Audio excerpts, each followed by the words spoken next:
6 માંથી વક્તવ્ય લઈને આવશે જાદવ સિદ્ધરાજભાઈ, જેના શબ્દો છે ભારત દેશની ગાથા।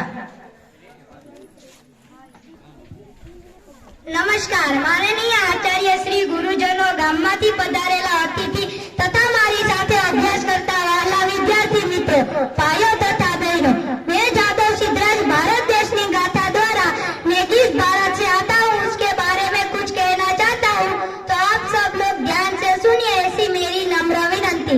मैं भी वही हूँ जो आप है, माँ भारती की संतान। आपकी तरह ही मेरी शराहों में भी तपस्वियों की तरह ही तेज भरा हुआ है भारत।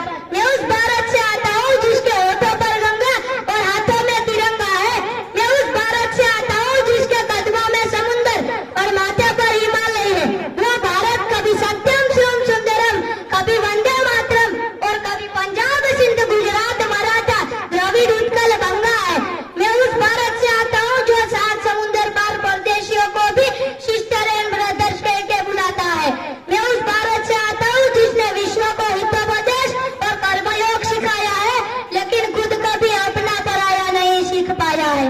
वसुधैव कुटुंबकम